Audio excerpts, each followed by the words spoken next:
Thank you all for choosing to spend the next 20 minutes with me today. Appreciate you navigating to this most remote hole to listen to me. I chose a very dramatic title for my presentation today, Into the Darkness.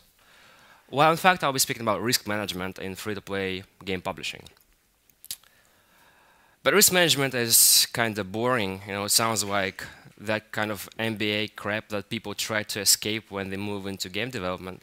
So I decided to come up with this name for my slide deck to try to lure you into this room right now.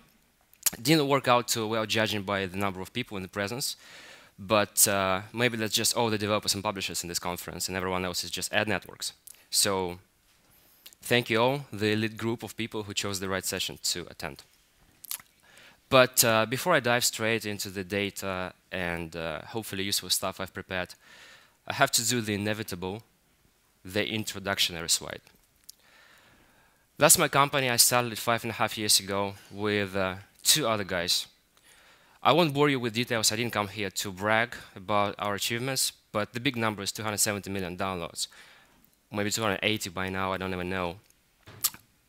We develop games, we self-publish games, we publish third-party games. And after 5.5 years of doing this, I can safely say that free-to-play development and publishing sucks. A lot of people say that, but the reason is different. Most people say that it sucks because 99.9% of developers fail to make any profit. Well, that's not my case. We're at 0.9%. We're lucky we're doing okay. But it still sucks because we have no idea what we're doing, to be honest. We are dealing with a lot of uncertainty. Unlike most businesses, we do not really solve problems. The only real problems we solve are our well-being and entertainment, which is what we achieve by ultimately making games. We're not making things more affordable to people. We're not making things easier to use, cheaper. We are designing problems for people to solve in fictional worlds. And it's very abstract. There's no specific problem to approach. There's no specific path to solving that problem. And to make it worse, players don't really know what they want. And to make it even worse, even if we knew what players want right now, we need to actually know what they will want 6 months from now, 2 years from now, when our product will actually be live and in operation. So we're dealing with a lot of uncertainty, which is okay when you're a small studio with like 2, 3, 5 people. You just choose a concept you like as a player, or based on your market research, if you're smart enough to do that, and you just go at it until you run out of money or it takes off, which is fine. But as we started growing as a studio, as we started taking on more responsibility and doing more projects, especially when we moved into third-party publishing, we had to develop a sort of framework for how we approach concepts, how we take games to market, how we validate our ideas, and how we decide if something has to be killed off. And that process starts with what I call the sanity check. This is where basically a group of people in the company sit down and play whatever prototype we've been offered to evaluate. It's pretty straightforward. I just want to focus on a couple moments, a couple important components of the initial evaluation. First, it's really important to ask yourself the hard questions. We are human beings. We tend to be optimistic, at least most of us. We tend to focus on the positives. When the game has something really good about it, we tend to focus on that and get excited about that and assume that we're going to sort everything out as we go, which is not the case. And we've been in those situations a lot when the game has brilliant game design, brilliant idea for the main core loop, brilliant execution of the visuals and sound, but say progression past the first few hours is kind of muddy. There are no clearly defined goals, or the spending cap is a little too low, and we've been telling ourselves, never mind, the game looks nice, we're going to figure it out.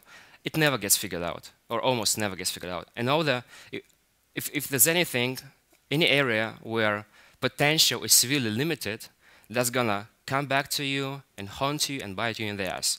So we try to ask the hardest questions. I think about this game as if it was the most important game in our lives. Will it be playable after 2 years? Will there be people who will be able to spend 10,000 bucks on that game, and so on? Now, next important thing to do at this stage is what I refer to as due diligence in market research. Looking at the competition, seeing who's in the market right now, who's making money, how much, what kind of leverage they have, why have they achieved this position, how can we approach them, how can we eventually take the market from them. One important point, recently there's a trend towards branded clones. Clones with brands, how I call them. And this is partially because a lot of brand owners have become more open to game developers. We can see Hollywood studios approaching studios of game development studios of less than AAA caliber and offering their IP. And this gets us excited naturally because we love working with great IP. We think that this is going to help us stand out, but there's a hidden danger. And that danger is this only works while the market is relatively young. When there's 100 games on the market and 2 of those games are branded, the consumer is tempted to choose those games because those brands are familiar. When there's a slightly more mature market, and out of 100 games, 30 games are associated with a brand, consumers' attention is again divided between those, and simply having a brand associated with your product doesn't help it stand out that much. So brands are great if they fit the product, if they make it stronger in every department. Simply slapping together a mediocre game and a brand that seems like it's hot or available won't do the trick anymore. Same approach is applied to clones in general.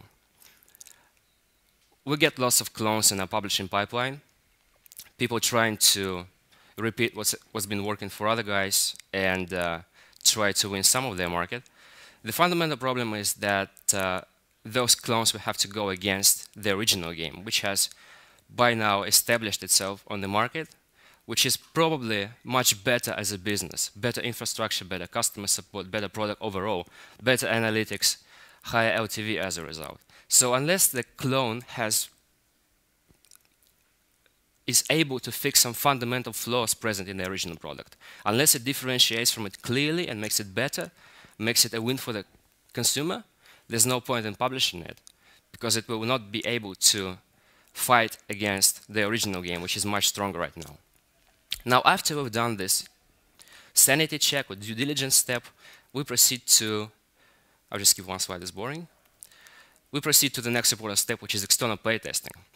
This is when we have a sort of playable prototype, typically after a few months of work, anywhere from 2 to 6 months, typically.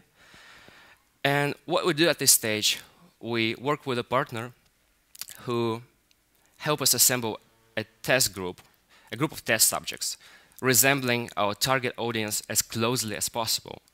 It doesn't make much sense to ask your friends and family to play the game because they'll give you opinions that are vastly different from those of your intended player. So we try to get at least 20 of those guys matching our target player profile in the room, record the emotions as they play, record the video of gameplay, and have them fill the questionnaires. Typically, we give them like 30 to 60 minutes worth of gameplay, depending on how casual or hardcore the game is. If it's really hardcore, it requires lots of explanation, we need more time. If it's more casual, simple to understand, then we can do with 20, 30 minutes, and that should be enough. When it comes to playtesting, asking the questions is more important than collecting data. If your goal is to get as much data as possible, you most often end up being confused, because that's what data does. If you get a lot of opinions from players, you'll just go through those random notions and basically search for confirmation of things you already think about the game. It's really important to ask the right questions and know what exactly you are trying to figure out as you dive into the playtesting phase. Some typical questions from the external playtesting phase listed here. They're pretty straightforward. I won't focus on those, except one very specific question in the second paragraph. We like to ask very specific questions about certain mechanics that we consider important in an open and closed form, which means we're going to approach a player and say, hey, do you understand the concept of armor upgrades in this game you just played? And the players will be, yeah, sure, I'm not an idiot, I understand it completely. And then we're going to ask the open question. Can you please explain the benefits of your armor of choice? And the players will be like, I'm not sure.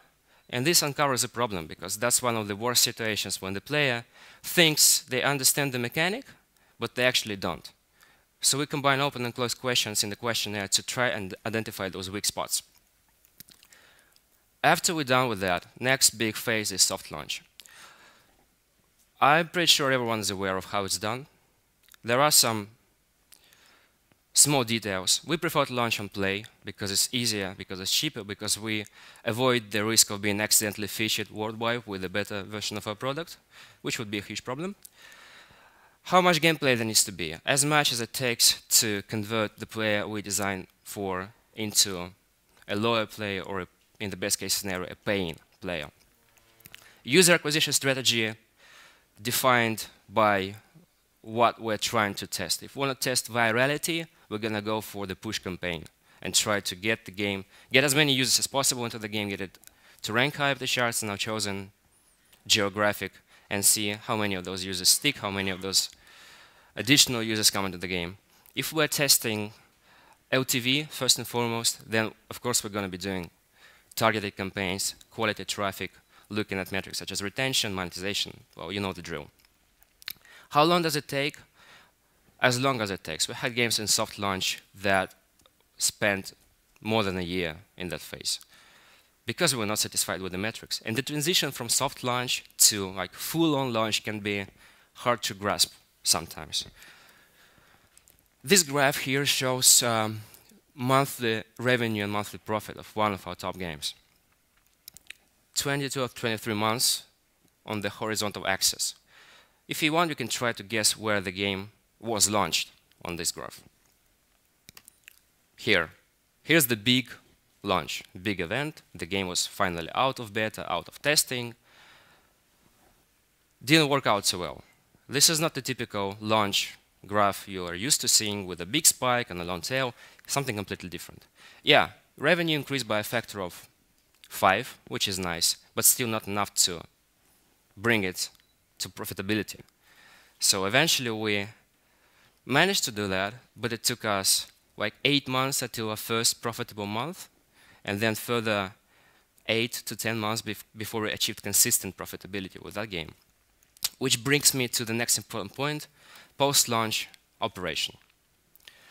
The most important rule we apply when we work with titles that have been on the market for a few months, a few years, is the same in all cases. Treat them as another stage in production. Some people go, yay, we've launched the game, let's just see how it goes, and then figure out what to do next. What we try to do is have the same sprints, have the same milestones, have the same quarterly goals and quarterly reviews as before. It's very important to set realistic measurable goals. Say, our market research, our understanding of this segment tells us that this game is going to make up to €500,000 a month.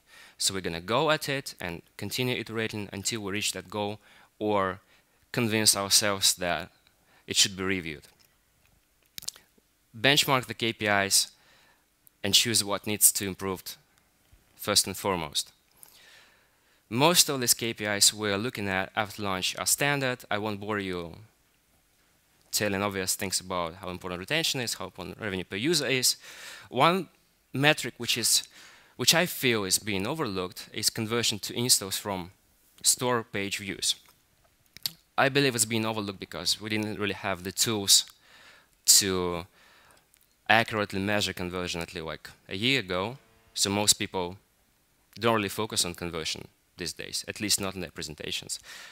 But the way I look at it is basically retention before install. So it's pretty important.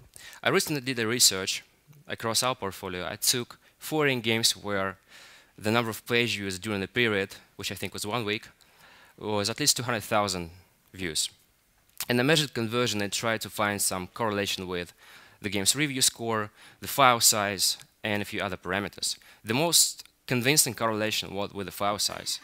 Games under 50 megabytes had, on average, 19% conversion from store views to actual downloads, whereas games over 50 had average of 13%, which might look like numbers close to each other on a scale of 0 to 100, but it's actually a dramatic difference of around 40%, meaning that, say you get featured, in one case you get 1 million installs, if that's a really good featuring spot.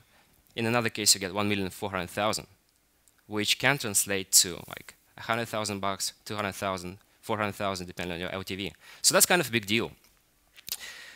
And unfortunately, there were no games in the space between 50 and 100, so I'm not sure where the line is really drawn, but I decided to stay on the safe side of things and assume that's 50.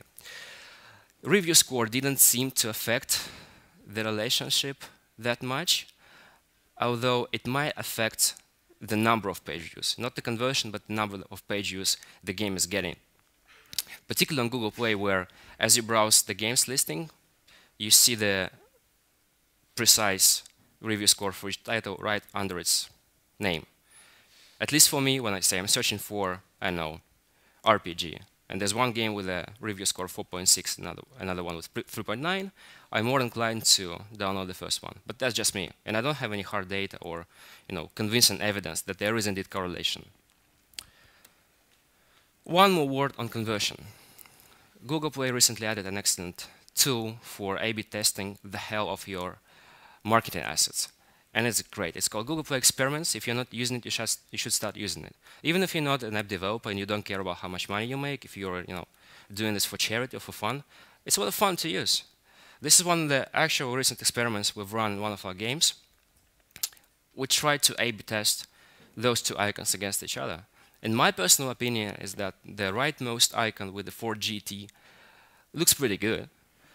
The leftmost icon with the, I think it's a Mustang, is a disaster. It's disgusting. Here are the results. 6,700 downloads for GT, 11,000 for the Mustang. Counterintuitive, yes, but that's data. And that's data measured on consecutive tests, so it's pretty convincing. Now, it just terrifies me to think that we used to be basing all of our decisions when it comes to screenshots and descriptions and whatnot on our artistic taste. I mean, as a CEO of a company, I have some leverage there. I can go to the team and say, hey, this icon sucks, replace it. But then there's that, a tool which is giving me data, which is being measured in real time, and it just screams, dude, you're wrong. Your decisions are costing us money. So, Google Play Experiments. Google Play are not paying us to promote it. They're not giving us free featuring because I say that on stage. I just love it because it's really, really fun and efficient. And we A/B test everything. Basically, the first day that tool became available, we built a roadmap for like 8 months ahead for things we want to A/B test, and it's super efficient. Now, finally, not finally actually, but I think I have a few more minutes left. Prioritization post-launch is the single most important job a team can do or a team leader can do. We struggle a lot with that because once the game goes live, you have a lot of input from the players, you have input from the team, you have features in the backlog that were awesome at the initial game design stage, but they didn't make it into the final release, and the team is really eager to wrap up the loose ends. You have input from your dumb CEO who wants you to do certain things. And if you just approach it without the system, it all turns into a complete mess pretty soon. We struggle a lot with that. We lost a lot of time and money by prioritizing things that did not really improve the situation for us. And we recently switched to an approach which involves listing all the important features in our backlog and assigning them rankings. How this is going to affect our acquisition power, how it's going to affect our retention, our monetization, and how difficult it is to implement. And then we use a kind of formula to figure out the relative value versus difficulty and we rank features based on that. So it's really mathematical. What it gives us is a list sorted by expected value of things we are potentially capable of doing with the product. And then we cherry pick, one big feature, which is the basis of the next update, a couple of small features, something the community likes, some important bug fixes, and this is how we assemble a sprint. And we commit to it, we get it done, then we review the backlog, evaluate the results of the previous sprint, see if we actually achieved, the acquisition, retention goals we set, and if our approach was correct. I have one more slide, and I have 0 minutes, which is bad news. I'll make it real quick. We love our community. We are one of the first studios to start actively working with the social networks to gather feedback. We answer to every single email and every single comment on Google Play. But it's really important to understand that customers are not visionaries. They're not going to develop your product roadmap for you. They have no idea what's best for the game. So the way we do it, first, we have established a protocol for the support team for their communication with the development team, which eliminates, a lot of uncertainty in how they do it. So they have to actually compile actionable lists of really important things and pass it over in a certain format to the developers, because no developer is going to read like 5 pages of random Google Play feedback or iTunes feedback. Another important thing we're doing is identifying the influencers or elite players in the community and talking to them in private, because when you talk to people in a group, their IQ is equal to the lowest common denominator. But when you talk to elite players in private, they're actually quite smart. They actually understand, many of them understand the constraints we operate within. They are really helpful, reasonable, and they serve as advocates in the community because they have their influence. This is it. Almost made it in time. Thank you very much. We'll be happy to answer questions. Before the audience warms up, I have one. What would you advise to a smaller studio who does not have the resources to do play tests with the players' faces recorded and stuff like that, which is quite serious? Find those resources. It's not that expensive, actually. There are companies doing that for thousands of euros, so let's say. Couple thousand, 3,000, that's where you start getting good results. So it's not, compared to development cost, it's nothing. So we don't just do it for new games, we do it for updates as well, or we just randomly, when we feel that a product has evolved since we last validated some ideas that, in that product, we would just say, okay, let's make a slice here and take it to the focus group and ask certain questions and see how they respond. It's super useful. Thanks. You said you use cross-promotion, obviously, when you start with a new app. What kind of cross-promotion do you use? What tools do you use for cross-promotion? Can you tell us a little bit about that? We built in-house tools for that. And they are pretty simple. So no exciting revelations here. We started doing it quite early, almost 5 years ago, and I don't think there was anything on the market back then, so we just built it, hard-coded the tools into our own games, and normally they work in the form of pop-ups that show up at some point in the game.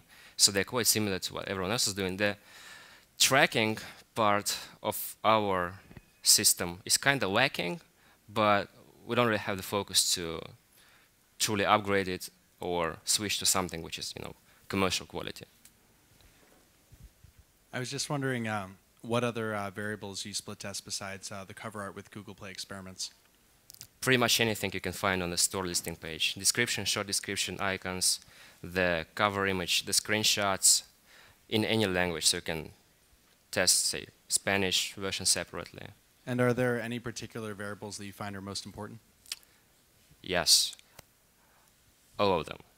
Not really. The ones that make the most impact are the ones the player sees first, and those are the cover image, the icon, the short description, and the first 2 screenshots. Long description doesn't really matter because on Google Play now you have to tap read more and nobody does that. And as a result, we see very little variation between different variants we are A/B testing. But short description does matter. The best result we had was like 25% between 2 options that we evaluated. And sometimes even simply swapping the positions of first 2 screenshots makes a difference, what, 10%. So it's worth coming up with, as many hypotheses you can produce and just making a plan for the next few months and just testing. Thanks for a great talk. I really loved the spirit in which you taught us a lot of interesting stuff. I want to go back to your beginning, where you said that free-to-play development sucks, yet it kind of seems that you've figured it out pretty well, and you're doing okay. And what part still sucks? I mean, yeah. What are you going premium now, despite all the knowledge you've acquired? No way. Premium sucks even more. Well, in my book, anyway. Maybe I'm wrong. Maybe I'm very, very wrong about that. But the part that sucks most is, the period of time between the first 2 months of development and actually, bringing it to the market. Because this is where we're working hard on something, but we have very little indicators of how it's going to perform. And there's tremendous psychological pressure, especially once you've been through some failed launches and you've wasted a few years of your life working on things that didn't take off. We have that, experience. So, of course, it doesn't suck enough for me to give up, and it pays well, and it's a fun job. It's one of the best jobs I can imagine. So I'm exaggerating a little bit here, but sometimes I wish I was working on some, brick and mortar business and solving specific problems that are clearly, visible in plain sight, and then it's a question of finding the algorithm. In game development, there's no algorithm. There's a lot of magic and guesswork, and sometimes it just comes together. I'm curious if you could describe what the interactions with your super users look like, those individuals that you feel comfortable reaching out to. The most comfortable way of doing it is through our forums. Sounds really old school, but the most hardcore bunch somehow are on the forums. So I just send them private messages, they send me private messages. Sometimes we meet them at live events, like we're doing something on a trade show and we have people fly to the location, but this is how you meet 3, 5, 10 people eventually, but not 100. So forums still rule for that. Social networks tend to get too crowded, and the overall quality of our communication suffers as a result. But forum does a good job. Thank you very much. Sadly, we don't have time for more questions. Thank you. Again. Thank you.